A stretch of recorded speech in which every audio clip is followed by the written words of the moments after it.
I'm Maria Menounos, and you're tuned in to AfterBuzz TV, the ESPN of TV talk. Now, let the buzz begin. Yeah.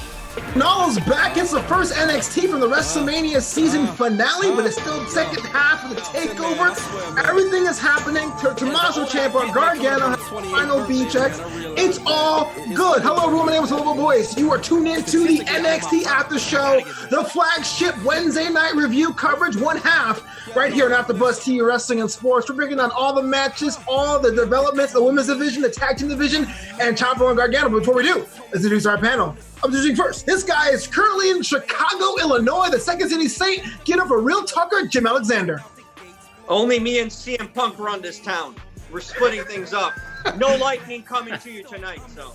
That's all good, but next to him or below him or whatever it is on your screen, this guy here is the CEO and founder of Fit TV Network. New content's coming down the pipe. Give it up for the man himself, the future WWE champion, David Christopher. Woo. What's going on, gentlemen? How we doing? You know it, bro. Yo, I'm doing good. How y'all doing in quarantine? Y'all good? Yeah, hanging in there, man. I'm hanging in there. I got to step outside my door today, so that was nice. With the mask, I hope. Yeah, right. Lots of opportunities to date through FaceTime now. Pro tip. Shout out to the chat right now. Joseph Bozo, Jack Farmer's in the chat. Make sure you stick around for AEW Dynamite After Show after this show. Everyone, Dylan Matthews, how you living? So, fellas, I'm going to start with you. My man, David Christopher, sat on the Monday Night Raw panel and was like, Boneyard matches, meh. Firefly Funhouse matches, meh. But today, you got Gargano and Ciampa. Thoughts about that match overall and the episode today? You know what? I really enjoyed this match. Honestly, I'm really, I'm really big on, just that whole gritty, just raw, weapons, falls anywhere, let's just go at it. The whole intro at the beginning with Triple H, like, this is serious, and it ends tonight. As soon as I leave that door, it's on, it was like very Attitude Era, and, they went at it. The story that they told, it was almost like poetic at the end, too, with Ciampa, leaning over, and you think he's, Gargano's betrayed. I thought that was awesome. So I just like the story that they told. The action was there, obviously, that's a given. Used everything, a crutch to a trash can lid. I really enjoyed it. It was awesome. So before we go into that, because I know we have some time today to go really in depth in that match, because I think it was a lot of things to write about. Jim Alexander, let me ask you overall thoughts about tonight's episode, just as it is the first NXT after WrestleMania.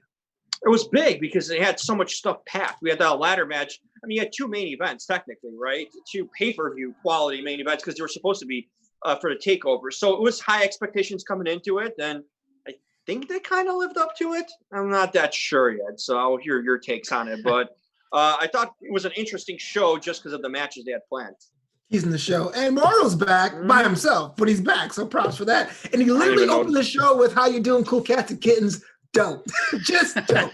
Well, let's talk about that women's ladder match. So 6 women, Io Shirai, Dakota Kai, Tegan Nox, Candice LeRae, Chelsea Green, and Mia Yim, all vying to be the new #1 contender for Charlotte Flair's newly won NXT Women's Championship.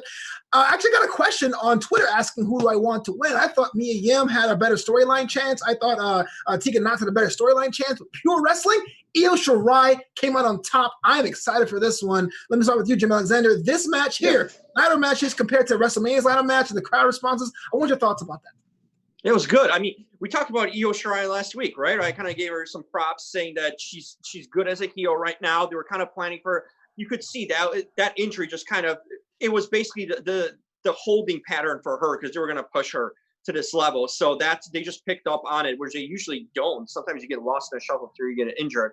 I was hoping it was Chelsea Green. It was close to it. They had me believing it was going to be Chelsea Green, especially when she was climbing that ladder with the man Rob himself. Is that his name, Rob? Yeah, Robert Stonebrand. Yeah, Robert Stone. Rob, same thing. Yeah, they had me there, and I thought it would have been really cool. It would have been huge for her to pick that up. Although I don't think you could put the title on her now yet at this point. Io Shirai is giving a real legitimate reason to think that she has a chance, at least in a match with Charlotte or whatnot, because they seem to really like her, and she put a hell of a match, tonight on display, and I like where her character is going. So I think ultimately they probably made the right pick with giving it to Io Shirai because she's the most polished and I feel ready. Because remember, Mia Yim was in the gutter for years. This whole run for her has been recent. And the other wrestlers have still need to prove themselves. You know, with Tegan and obviously Chelsea Green, they're still not there. So Io probably was the right pick. People say that Charlotte Flair is one of the best in the world, and Io Shirai has an upward trajectory.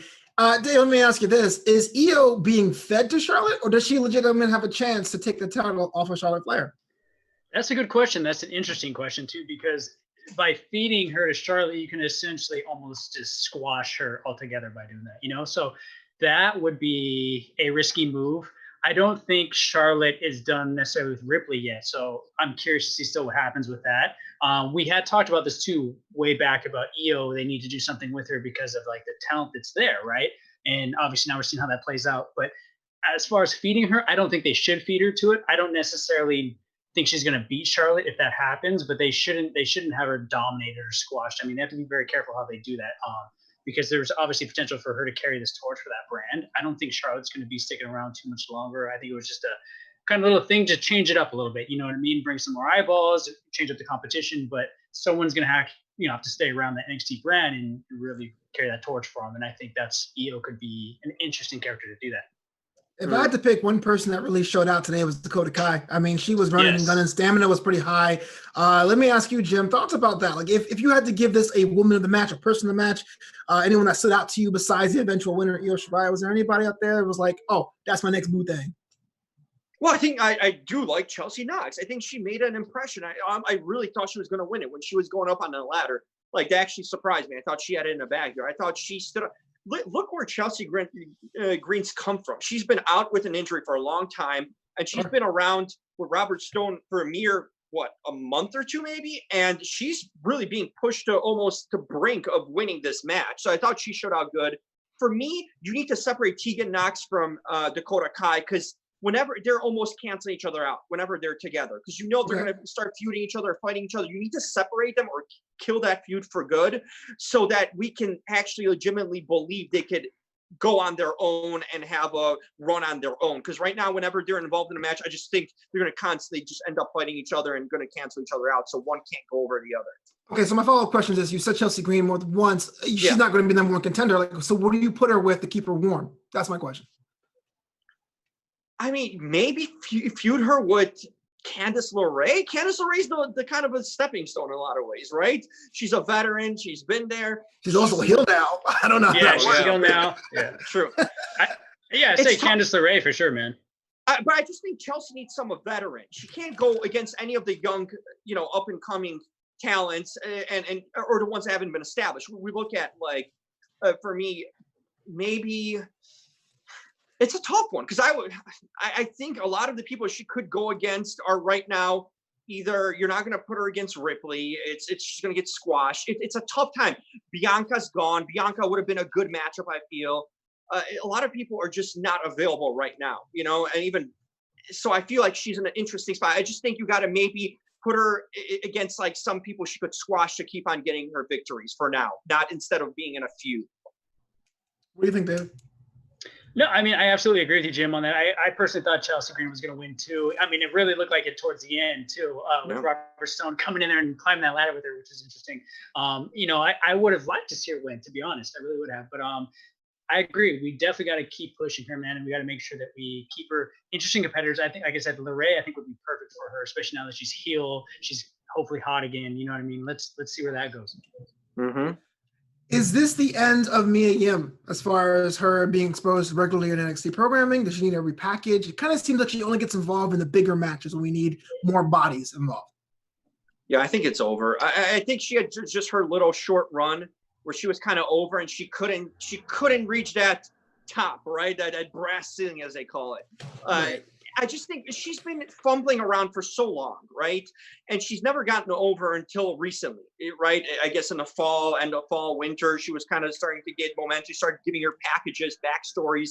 And I just don't think she caught on ever. Even though they tried her and they pushed her and they tried to give her personality, she still didn't click. I don't think whenever she comes out, I don't think she's a legitimate main eventer ever. I just think she's a mid-card kind of talent at this point, that can work with different people, but I don't see her ever as an NXT Women's Champion, at least not anymore. Maybe they had their shot a few months ago and they kind of went through it and passed her up. And I think she is what she is at this point. We talked about some people being what they are, and I think she's one of them.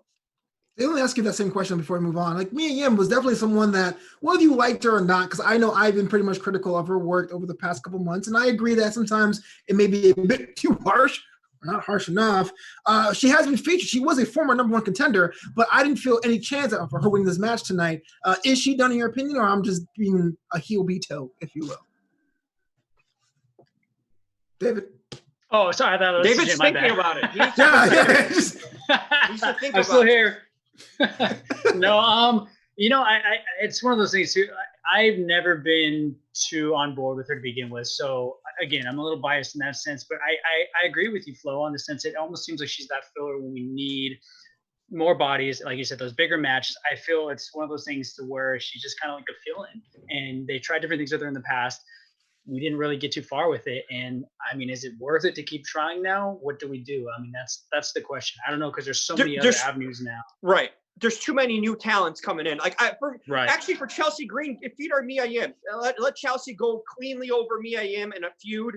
Buy some time with that. She's still mid-carder, right? So it would be a good stepping stone for Chelsea Green to go over Mia Yim. I guess that's the one person we could find right now for Chelsea Green, unless you want to have her squash some up-and-coming talent that we don't know much about. But Mia Yim, she is what she is. Like I said, she's kind of a mid-card talent at best. So, damn, harsh words. Before we're moving on, it's now time for King's Court. That's right. Oh, what was that? We had music? Almost, you're teasing. I don't know what that is. Oh, there's a new King's Court intro. This is a King's Court. Wow. We're into new ages with the King's Court. We are into new times. As if you didn't catch the breaking news on Monday, this is like a Mario theme song. No, I'm better than that. Okay? I'm not looking for Yoshi here, for a princess. I got my princesses. Okay? My princess is Liv freaking Morgan. Okay? We have Liv Morgan at King's Court. For those of you who didn't catch the breaking news, Mandy Rose has been suspended from the King's Court for now for the disgusting act with that gross ogre, gremlin, Otis, or whatever his name is. I do not accept of that. We're bringing in new members now. We're recruiting. We're bringing in Chelsea Green. Even Candice LeRae could even maybe make an entrance here. Okay, at this point, we are looking for. We got Tegan Knox coming in here.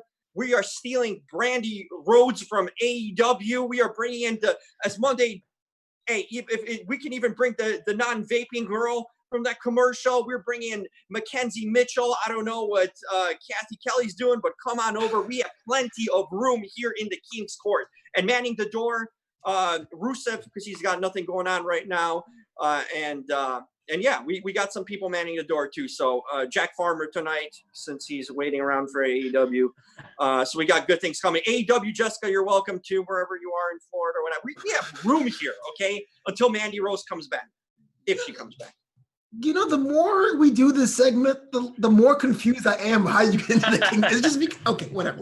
This is cross country now. This King. We're quarantining, by the way. We are using sanitizer and we are keeping it healthy out here. Plenty of toilet paper. Plenty of toilet paper. Oh my gosh. Yeah, I got that from your wall in the garage for Monday. Shout out to the chat. They're asking where our co-host Emily May is. She's currently on assignment. If you guys haven't seen the after show for the Big Show, it's available right here at AfterBuzz TV, Wrestling and Sports. So let's talk about, to me, one of the best wrestlers on the planet right now, Finn Balor, has a little bit of an issue with the current United Kingdom champion, Walter. You know, 2 weeks ago, I would have been like, there's no chance Finn would probably win that match if they ever have it, assuming you can get together on one side of the pond or the other. But with Charlotte Flair becoming the NXT Women's Champion, it kind of seems like that Finn may take it. Now, David Christopher, Finn is one of your guys, right? Yes, Thoughts sir. about this upcoming feud with Imperium and Walter and the possibility that Finn could be the next NXT United Kingdom champion. See, this is going to be fun because you have the classic big brute monster, right? And then you have the agile, athletic, smaller Finn, right? So we both know that they're both badass in the ring. So this is something that I just look at as like a classic fun match. That, as you said, yes, we are kind of seeing a different crossover now with the titles, and I think that would be fun for the European brand. I think that would be smart, and I think too at the same time to bring just a little bit more dynamic to the brand. I think that would be good to bring Finn over there. Let's have him take that title. Let's keep that feud going. And then I like this whole idea of crossing over, though. I mean, let's keep doing that. That makes it fun to me. I like it. Yeah. The thing is that usually I would say that this would be a bad look for Finn Balor to be chasing a title that many people don't know about across the pond. But in this case, the prettiest title in the business. It's a new time, Jim. It's a new time. It doesn't hold much weight, but Walter is holding that title, and I think Walter is a legitimate star of the future. And I think Finn taking that title off of him would mean something, and would be legitimate, and it would make that title actually legitimate in that case. So this is the one case, since Walter's holding it, since this is such an intriguing matchup, I would be in favor of Finn Balor taking that title and actually giving it some name and prestige to it. Maybe bring it over to NXT so we can be more exposed to it. Because on the surface, how many people know about who's wrestling in the UK? You know, besides Walter and a few other guys. You know, you have Tyler Bate and some of these other guys, but there isn't that many. No, I think Finn Balor can give the name to the title and to the brand itself. So I think it'd be interesting. And since he's a guy that would travel to Europe if needed, since he's based in the UK in a lot of ways. So I think that makes a lot of sense. I like to see this match for sure. Oh, Jimmy, love your big monsters. You just love your big guys. I do. I love it. Big guys are great. Speaking of also across the pond, news broke today that the current NXT Cruiserweight Champion, Jordan Devlin, cannot leave the United Kingdom due to the current global pandemic. And so NXT is launching a tournament starting next week to crown an interim NXT Cruiserweight Champion. Brackets have not been released, and I know this is kind of all speculation there. Whoever wins this tournament is eventually going to have a match with Jordan Devlin. Is there anywhere there in the Cruiserweight division you're kind of like, yeah, I can see that? Jim, let me ask you first. Thoughts about the Cruiserweight tournament to crown a new interim champion to compare with like someone like Andrade who gets to hold his title? And two, who would you want to see win that eventual tournament to take on Jordan Devlin? Well, this was news to me because I forgot about the Cruiserweight title. I completely did. I forgot that. Pretend, Jim. Pretend. I'll pretend. Well, here's the thing. The one good thing about for the title in that division is that in NXT, you can put a lot of guys who are on the main roster chasing the North American title, whatever title. You can slide them in to fight for that because there's a lot of smaller guys that can work. I would have thought at this point, it would have the guy they just moved to Raw or have at Raw, Austin Theory, would have been a perfect matchup with Jordan Devlin. I think those two kind of look similar, but it would be a really hell of a matchup to have those two go against each other. So if you want to bring up Austin Theory, you want to push him, continue instead of having him in Raw, kind of bring him to the major at least, bring him to like AA or AAA and have him wrestle a Jordan Devlin or take that title. That way you can have some prestige, I guess, by having a title on Austin Theory, and then you can have a good matchup with Devlin. I like that direction if they were to go that way. Yeah, Jordan Devlin was on Twitter out there saying it was outright disrespectful WWE management over Lucrease, an interim champion. David Christopher, thoughts? Same thing with you.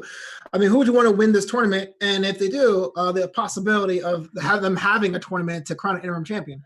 I mean, I tell you, me and the King over there are always on the same page, man. I agree. I think the only one that would be interesting right now would be Austin Theory. I agree with that. I mean, they are trying to get this kid to push. He is on a bit of a roll right now. I mean, it makes sense.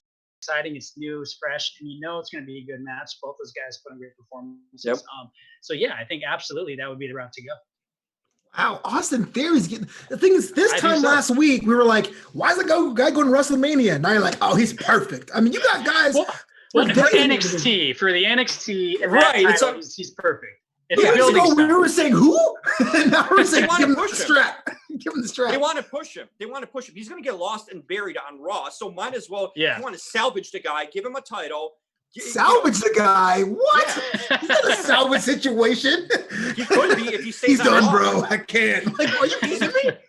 He's no Angel Garza. Angel Garza can roll on Raw, but Theory can't yet. He's just too green, and that, no pun intended, Chelsea. But he's just not ready for that moment yet. He's 22 years old. Put him in a feud with Devlin.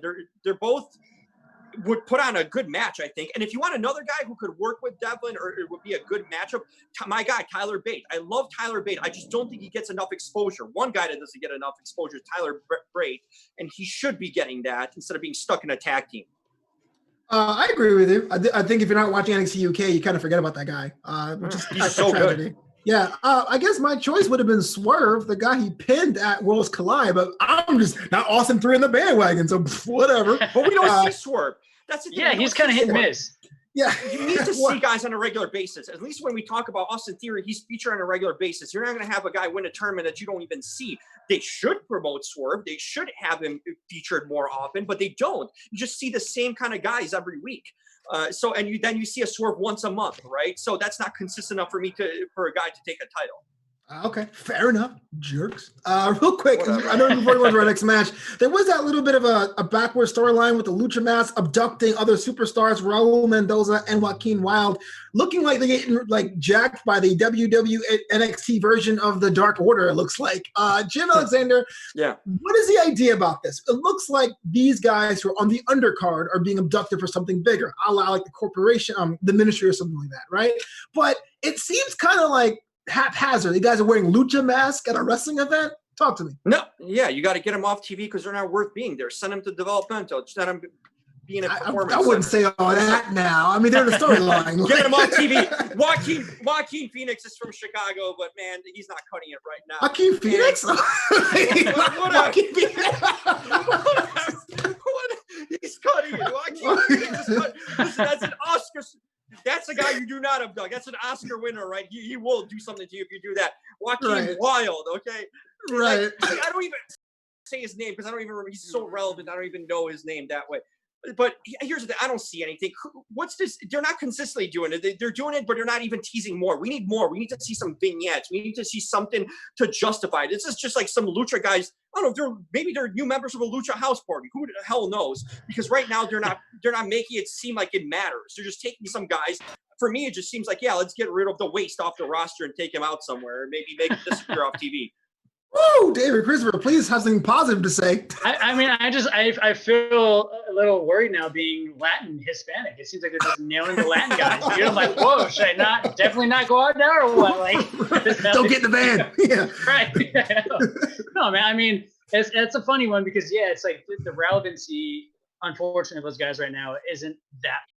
So it's like even with them off TV, it's kind of you don't really notice as much. So I mean, utilizing that hopefully to build something for them by doing this. I mean, good for them. Let's see what happens. I'm not all that interested yet, but let's see where this goes. I don't really know what it means. I don't know what they're pulling. So for me, I'm just waiting to see what it all means because I'm not really that on board with it yet. You need more. You need more. Yeah, I need more. Not just guys being abducted in Lucha Mat. You need some print promos, vignettes. You need some more signs like we did with Killer Cross. There's different teases and stuff. It's something just guys more, taking. Yeah, you need more because it's right now. It's not. It's irrelevant. I think it's a slower burn, but you're absolutely right. There's always more to be needed. So this is actually the most confusingly named match. So bear with me. So the French Canadian team of Ever Rise had a match against Bivens Enterprises' newest client, the team of Rinku Servar, who are collectively known as Indu Share.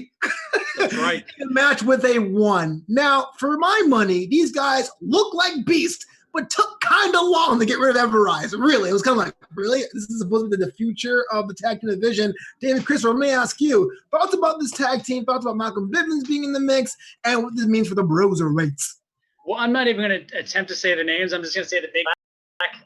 So the big guys in black. I mean, it was it was interesting to see. I agree with you. It did take a little while. I expected them to just come out and just be like these beasts and squash, But for me, they're building this team. This is supposed to be a threat.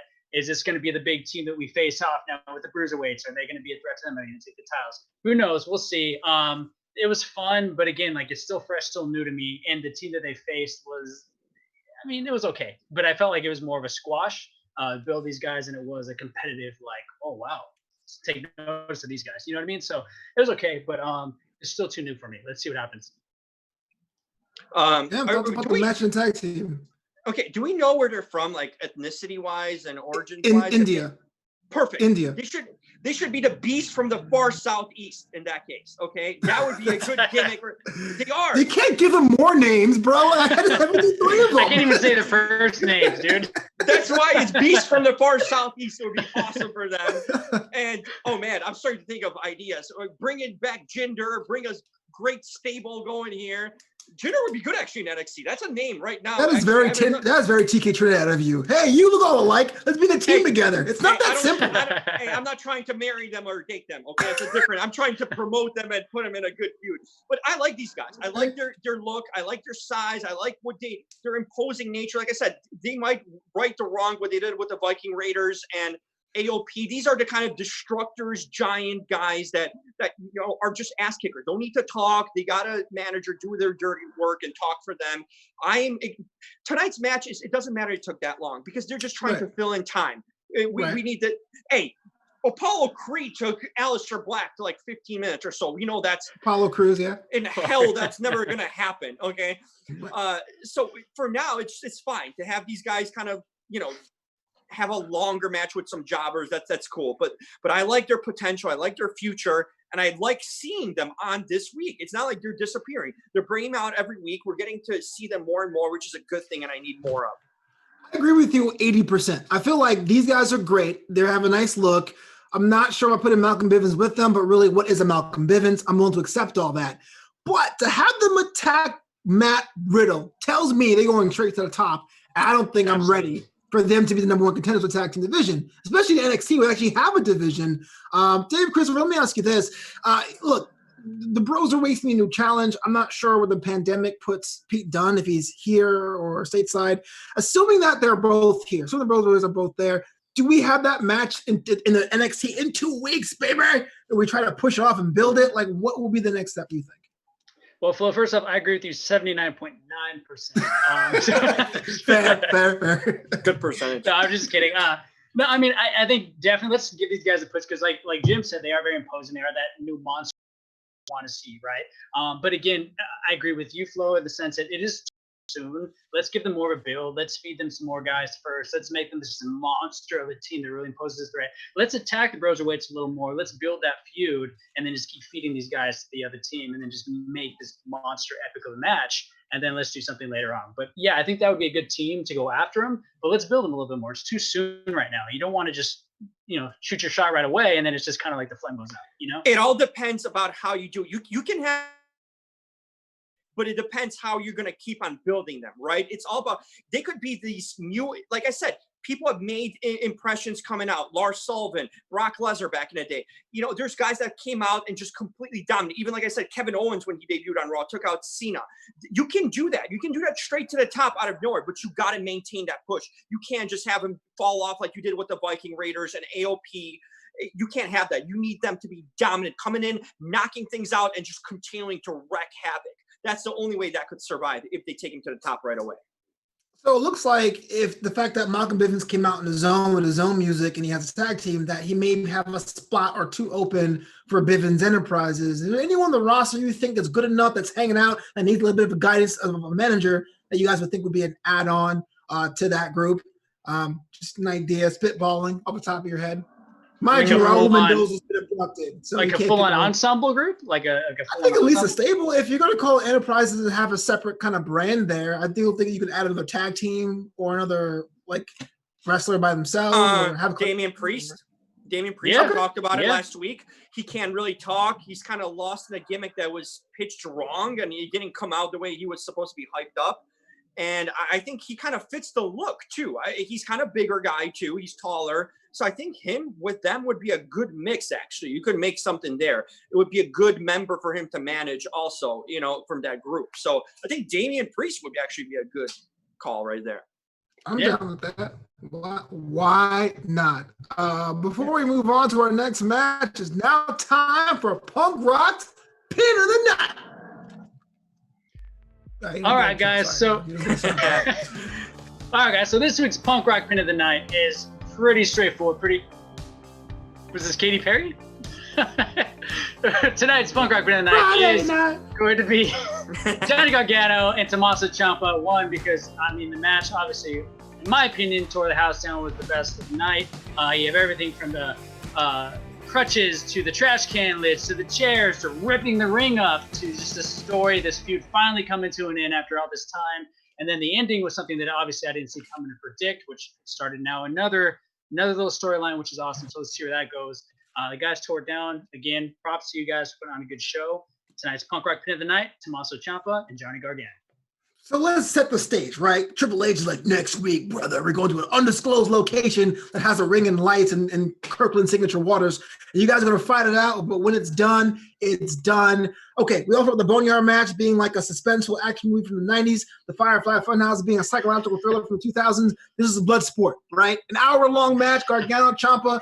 I was actually bored of this feud going in, but this was something that was very unique. I was the first time I live tweeted during NXT in a long time, being like, bro, watch this match. What made this match different, Jim Alexander, than all the other cinematic matches we have over the weekend, and how did it excel?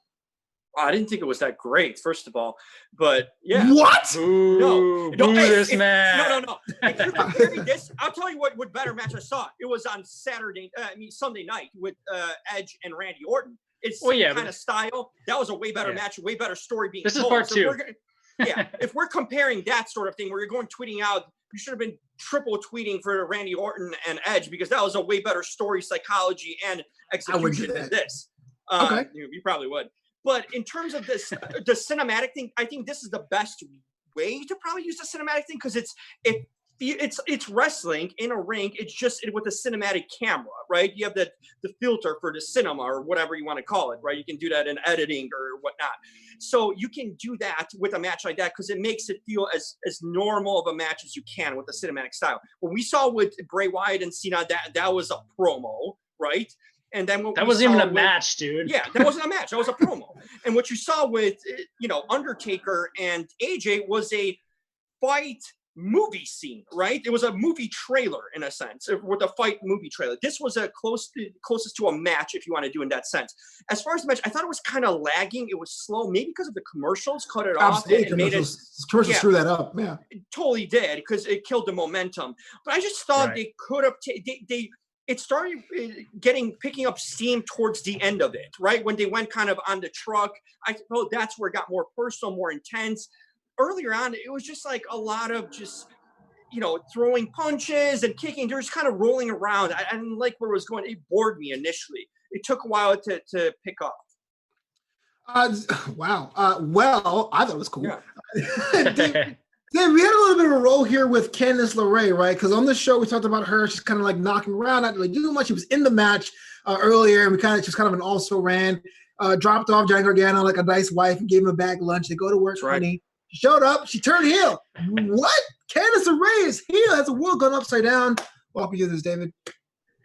Here's the thing with Candice LeRae. First and foremost, I enjoy watching her on TV, so I'm all for her getting another push now and seeing more of her on TV. Fox Court next week, guys. Hey, he lives in that area. But I mean, he lives near Riverside. Okay. Yeah. Hey, Candice LeRae, what's up? No, but I think this is good for her. This is something that she needed, because like we talked about in the past, she kind of gets lost in the shuffle too. She's kind of just there sometimes. So I think this is something that she needed, that she can carry herself. Again, it brought a different dynamic to that match because you didn't see that coming. And then the first part, when she attacked Gargano, it was like, oh, what? Oh my gosh, what happened, right? But then how it played out, her still being a heel, but then obviously still being Gargano, it's like, okay, that was cool. I like that. So what does that mean for her now? Which I like that. That begs that question. So let's see what happens. Now the spotlight is on her. Let's see where this goes. I enjoy that. Yeah, it's kind of interesting now because we're talking about like the women's division in NXT, how there's a lot of people there that can go either way. And Candice was always like the person, everyone's cool out there. Be that happy-go-lucky person. This might be the edge that might take it to the next level because Candice LeRae, outside of WWE NXT, is known for her death matches, is known for her resilience. Jim Alexander, is this a part of Candice's resurgence or just this another thing that's added to this Ciampa storyline that won't carry over? I mean, it could help. She was stuck in purgatory, right? She was kind of purgatory. Yeah, pretty much. Just Candice LeRae purgatory. The thing is, I always said this. Johnny Gargano needs Candice LeRae to get over, right? I've said it before, and tonight proved my point because she had. I tried so hard for you to bury Gargano, and you still found a way to bury Gargano. I've said this in the past. He needs her to get over, and that proved my point tonight. He needed her. She was more over than he was, right, at the end of this match, because she's. I have to agree. She was over more than him, and so that tells me a lot about Gargano and his. It shows me. I get it in the sense of booking, right? The heel, the kind of cowardly heel gets a slimy win here, but it doesn't look good for Gargano that you need your wife's help to get over Tomasso Ciampa. and that was just not good for the look. It doesn't put Johnny over at all. It makes him look even worse than he is. And then I'm wondering, this is undisclosed occasion. How is Triple H in on this? How does Candice LeRae just walk into a building off the street? Does she know where this is going? Off. She dropped them off. There's and no security there. Oh, yeah. Where is Malcolm Evans' boys? Yeah, no, but I think it gives her something, right? At least we're talking about her. She's just not the forgotten one, finally. If she uses this in her division, I think you need to align her with Gargano now, because we talked about the Street Profits, too, having Bianca kind of legitimize them. I am going to see this. Candice LeRae might legitimize Johnny Gargano more in that sense. How about that? So hold on. You're telling me that you don't believe Gargano because he had to get his wife to get him over? It's what heels do. They cheat. How many times has Ric Flair gotten his knees and says, please don't hit me? That's Whack. That's what they do. He's got his wife getting him over. A wife's a person. It's all good. Yes. That's who he needs to get him over. And I told you in the past, she's been involved in different angles with the Adam Cole, I think, angle. She was sort of involved in there. He only gets over when she's around and somewhat helping out or there at ringside. You're making it sound like Gargano's like, can you please wrestle him? I'm tired. No, he just one move and leaves. It's like a power up in a video game. Come on, man. Gargano, just weak. I will say this. I would just say this. This is the most interested I've been in Gargano since his return. To be completely honest with you, I really enjoyed his performance tonight. I was actually invested tonight. Normally, I'm really not that interested no more, and that's not a knock on his in-ring ability. The guy's a great talent, but I get bored with him. I really do, and I think Candice has helped him a lot, and I think this is definitely helping the guy out. At least maybe. Yeah. Here's the thing. Also, I did like what they did with this match. The one thing I noticed quickly is that they didn't have any announcing, right? Morrow wasn't announcing. They let them to talk to each other, and that actually sold it more than it would have if Morrow was, because it made it more personal. It made, even though Ciampa was doing a lot of the talking, it still made Gargano at least more legitimate in like, holding his own whenever he was on the attack. I like that part, that they left the mics on them and, let them talk in a sense during this match and kind of tell that story. So I think those two, that was the good thing to do for these two, since they know they can work together, they know each other well, and they pulled it off in that way. So I'll give credit there. Yeah, a lot of selling came from the ref, Drake Wirtz. I mean, he's one of them like, okay, you go on, don't do that, you can't do that. Like, it was kind of weird. But we're actually out of time here on this edition of the NXT show on AfterBuzz TV. Stick around for the AEW Dynamite After Show right here in this network. NXT team will be back here at the same time next week. But Jim, Alexander, where can the world find you online? Well, don't look for me because I'm not in LA currently, but I am on social media at Jim Alexander. Check out Real Talker. Got new interviews dropping. It's Real Talker, REEL Talker, and subscribe on the Real Talker YouTube page because there's good stuff going. Flobo can tell you. Now, David, close this all the time. David. You can find me on TikTok now at David Christopher Official or Fit TV Network. Check it out. And as always, every Wednesday here at the NXT crew, AfterBuzz TV. Yeah, and of course, my name is Flobo Boyce. You can follow me at Flobo Boyce on Twitter, at Flobito on Instagram, and of course, Flobito.com. But until next time, I'll see you later. Our founder, Keven Undergaro, and me, Maria Menounos, would like to thank you for tuning in to AfterBuzz TV. Remember, we're not just the first, we're the biggest in the world, and we're the only destination for all your favorite TV shows. Whatever you crave, we've got it. So go to AfterBuzzTV.com and check out our lineup. Buzz you later. The views expressed herein are those of the hosts only and do not necessarily reflect the views of AfterBuzz TV or its owners or principals.